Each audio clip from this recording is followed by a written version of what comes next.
이 영상을 보시는 분들은 조금 더 합리적으로 짐을 사실 수 있게 될 거라고 제가 단언을 할 수 있습니다. 안녕하세요 여러분, 빼빗입니다. 이제 교환학생 출국 날짜가 다가오고 있죠? 2학기에 나가시는 분들은 지금쯤 빠르면 일주일, 늦어도 한 달 정도 뒤에는 출국을 하실 텐데요. 지금 열심히 짐 싸고 계시는 분들을 도와드리기 위해서 네덜란드 교환학생이 직접 겪은 유럽으로 유학, 그리고 오랜 기간 떠날 때 가져가면 좋은 물품 리스트를 소개해드리고자 합니다. 그럼 시작해볼까요?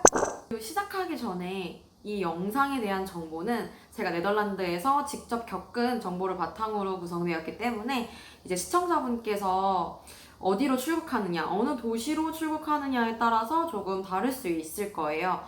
저는 네덜란드의 아인트호벤이라는 도시로 다녀왔고요.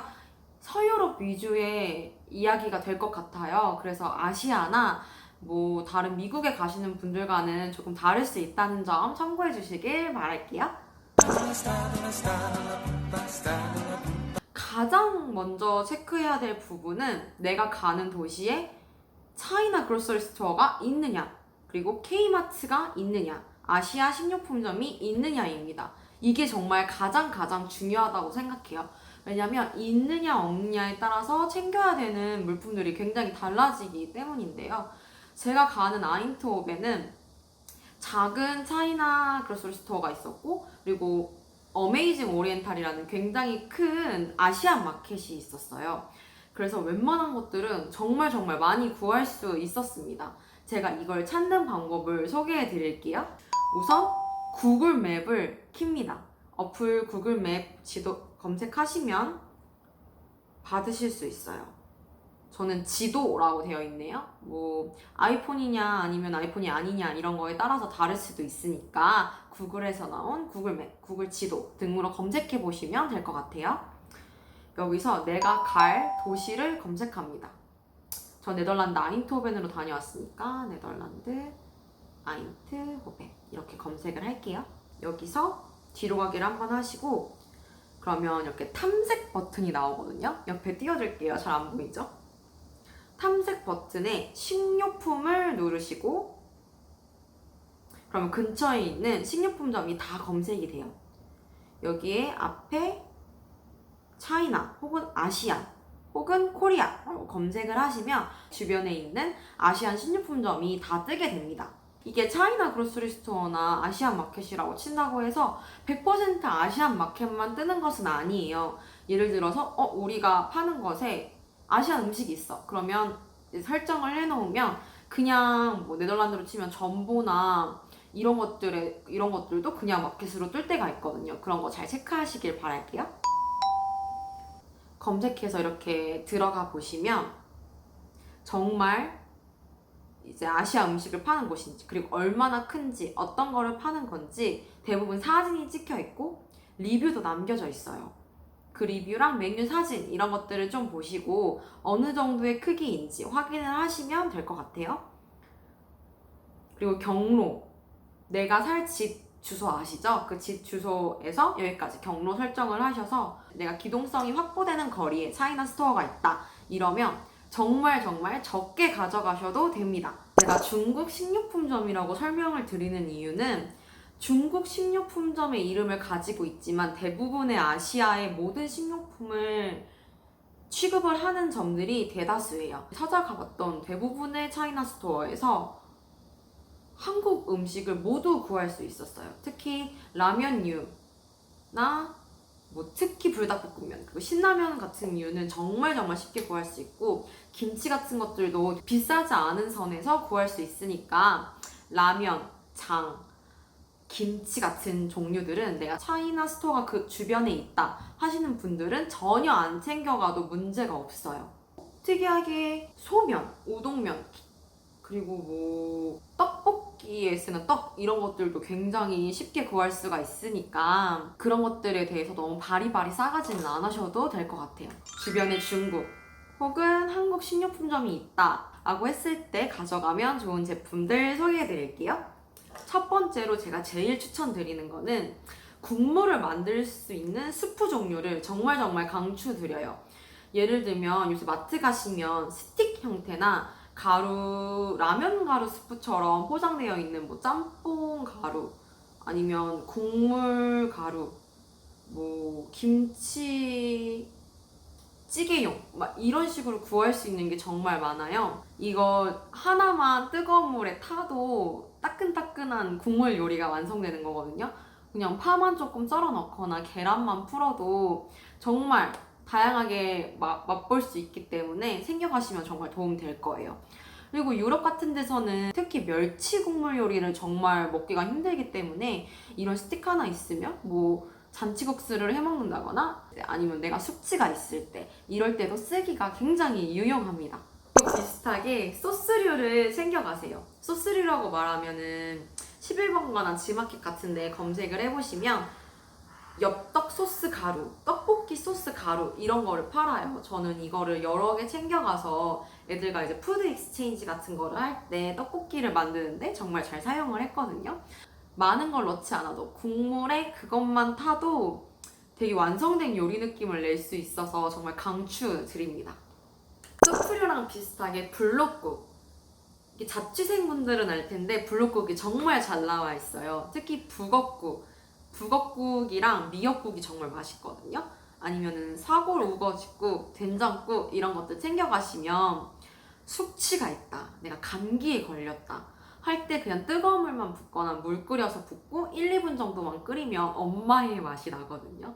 저는 정말 이걸 택배로도 또 더 받을 정도로 정말 정말 잘 먹었던 제품이에요. 그 다음에 추천드리는 건 파래김, 김자반이랑 김 종류입니다. 제가 잘 먹은 거는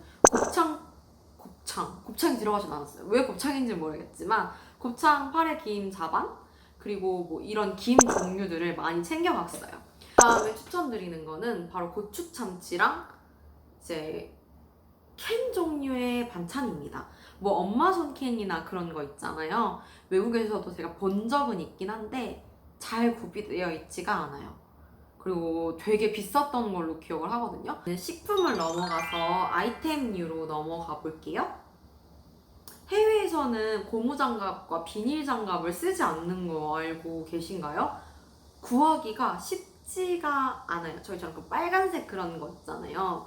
막 다른 색깔 종류를 본 적은 있기는 한데 구에 가시면 도움이 많이 될 거고, 비닐장갑 같은 것도 주먹밥 같은 거 만들 때 쓰거나 아니면 청소 같은 거 할 때 쓰기 굉장히 유용하니까 자리 차지 많이 안 하시면 한번 챙겨가 보시는 것도 추천드리고요.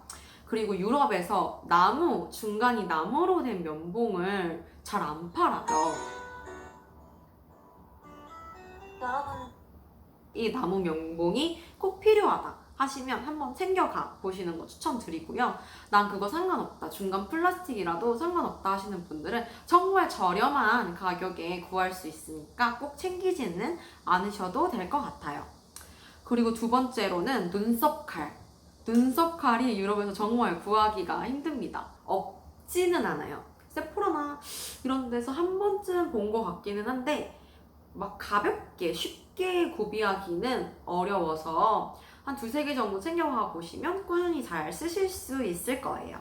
그리고 인공눈물 쓰시는 분들은, 저도 안구 건조증이 좀 있어서 인공눈물이 필수인데 유럽에선 인공눈물이 정말 비싸요. 그리고 구하기도 쉽지 않고 막 눈에 넣었을 때 화하고 이런 것들이 잘 없어서 한국에서 한 4개 정도, 5개 정도 챙겨가시면 잘 쓰실 수 있을 거예요. 그리고 이제 좀 짐 싸는 걸 찾아보시는 분들한테 필수템이다 이렇게 얘기가 되는 것들이 몇 개가 있는데요. 첫 번째로는 렌즈 보관액, 옵티풀이나 리뉴 같은 거 있잖아요. 그런 게 유럽에서 비싸기는 해요. 비싸기는 한데 구할 수 없는 건 아니거든요. 저는 그 큰 통을 챙겨서 갔었는데 이게 너무 예민해서 내가 뭐 어떤 리뉴 제품, 어떤 옵티풀 제품 아니면 못 쓴다 이러시지 않으시다면 뭐 해마나 이런 데서 되게 쉽게 구할 수 있으니까 꼭 챙기지는 않으셔도 될 것 같고요. 또 가서도 구할 수 있으니까 오히려 그 물품 추가비가 더 비싸니까 가서 구매하시는 것도 나쁘진 않고요. 또 스타킹이 막 작은 게 없고 막 엄청 남는다. 그래서 챙겨가라 하는 글을 저도 본 적이 있어서 몇 개 챙겨갔었는데 구할 수 있어요. 저는 150에서 160 사이즈용 이런 것들을 해마라고 유럽에 굉장히 많이 있는 뭐랄까 유럽의 다이소? 이거는 일본 거니까 좀 어쨌든 그런 다양한 물건들을 파는 곳에서 쉽게 구할 수 있고요.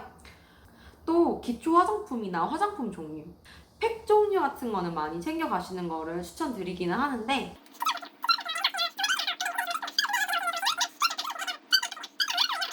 그러면 이제 주변에 차이나 식료품점이 없다, 아시아 식료품점이 없다 하시는 분들이 앞서 말씀드렸던 챙겨가면 좋은 것들과 함께 챙겨가면 좋을 것들에 대해서 얘기를 해볼게요. 첫 번째로는 장, 고추장, 된장, 간장, 쌈장 같은 걸 여행용 사이즈로 파는 게 있어요. 그런 것들을 챙겨가시는 게 도움이 될 거예요. 그리고 캔김치를 팔거든요. 캔으로 된 김치, 뭐 양반김치였나? 그런 것들을 파는데 그런 거 챙겨가시면 김치가 없을 때 도움이 될 거라고 생각합니다. 그런데 이제 유럽으로 교환학생을 가게 되면 여행을 정말 많이 다니게 되실 거예요. 생각보다 여행을 정말 많이 다니게 되거든요. 근데 이제 근교 같은 여행을 가시면 대부분 큰 도시로 가시게 될 텐데 그런 도시에는 무조건적으로 차이나 그로서리 스토어가 있어요. 아시안 식료품점이 한 개는 무조건 있기 때문에 그런데 여행 가실 때 제가 말씀드렸던 것처럼 이제 구글맵 켜서 주변에 있는지 검색을 해보시고 여행을 갔다가 돌아올 때 쟁여오시는 것들을 추천을 해드려요. 그때 많이 쟁여올 수 있으니까 너무 라면 이런 것들에 집착하지 않으셔도 될 거예요. 여기까지 유럽으로 유학 갈 때, 워킹 홀리데이 갈 때, 교환학생 갈 때 챙겨가면 좋을 제품, 식료품에 대해서 얘기를 해봤는데요. 도움이 되셨다면 좋아요와 더 많은 정보 받아보고 싶으시다면 구독하기 여기 눌러주시면 정말 감사하겠습니다. 이제 해외로 나가시는 분들에게 제 영상이 도움이 되었다면 정말 즐거울 것 같고요. 여러분들에게 즐거움과 행복 그리고 추억이 만들어지기를 정말 기도하겠습니다. 그러면 다음 영상에서 봬요. 안녕. 이제 다음 영상에서는 교환학생 자기소개서와 면접 이야기를 좀 해보려고 해요. 이제 제 학교는, 제가 다니고 있는 학교는 이맘때쯤 공고를 시작해서 한 달 정도 동안 자기소개서를 받았던 걸로 기억을 하거든요. 다음 영상에서는 제가 자기소개서를 어떻게 썼는지, 그리고 네덜란드라는 나라에 대해서 어떻게 정보를 취득을 하고서 자기소개서에 녹여 넣었는지 같은 거, 그리고 면접 볼 때 어떤 거를 물어봤는지, 어떻게 대답했는지에 대해서 이야기를 해보도록 할 테니까 원하시는 분들은 구독하기, 그리고 가능하시다면 알람 설정 하시는 것도 추천드릴게요.